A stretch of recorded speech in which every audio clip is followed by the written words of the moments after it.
Suppose your doctor says that you don't have to take different medicines for different diseases, but you have to take a single medicine for all the different diseases. But that single medicine will be a little costlier and a little bitter. Yes, we will opt for that single medicine rather than going from different medicines. You are right.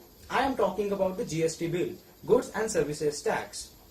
This video is basically about the crux of GST, the gist of GST, and the GST mechanism in India. But before going further, I want to share some important facts about the GST bill. The first thing is that the GST bill has not been passed. It is just a constitutional amendment. This is the 122nd amendment of the constitution, and it is known to be the most important and most effective one.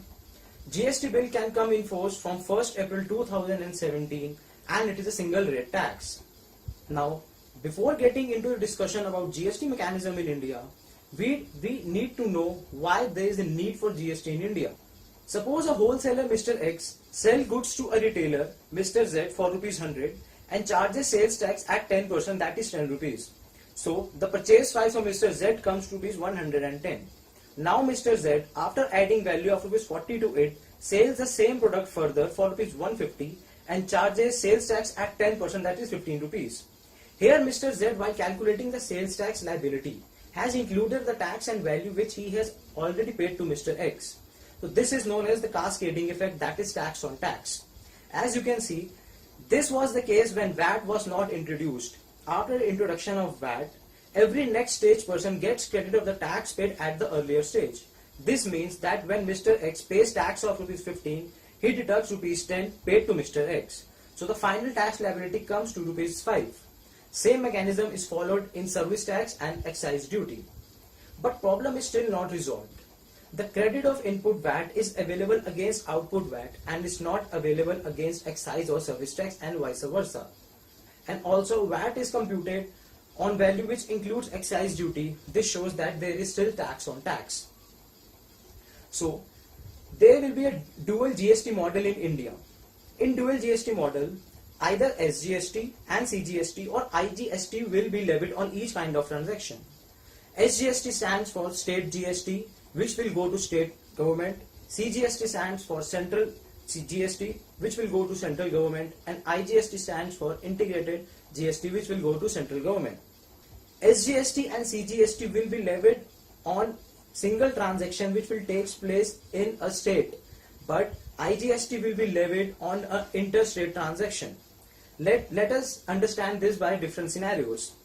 For example, sale and resale takes place in the same state. If goods are sold from Lucknow to Kanpur, since it is a sale within a state, CGST and SGST will be levied. The collection goes to central government and the state government. Then the goods are resold from the Kanpur to Noida. This is again a sale within a same state, so CGST and SGST will be levied. In the case of resale, the credit of input CGST and input SGST will be claimed, and the remaining taxes go to the respective government. Now coming to different scenario. In this scenario, sale takes place in one state and resale takes place in another state. In this case, goods are sold from Lucknow to Kanpur. Since it is a sale within a state, CGST and SGST will be levied. The collection goes to central government and the state government. Later, the goods are resold from Kanpur to Delhi, that is outside the state. Therefore, IGST will be levied, and the whole IGST goes to the central government.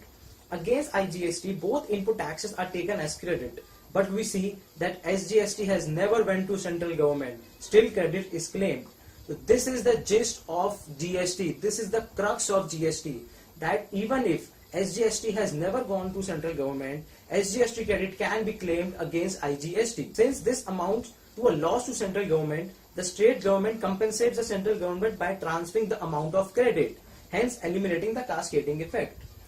In other case, when the sales takes place in interstate and resales takes place in the same state, central government will compensate the state government with the amount of credit.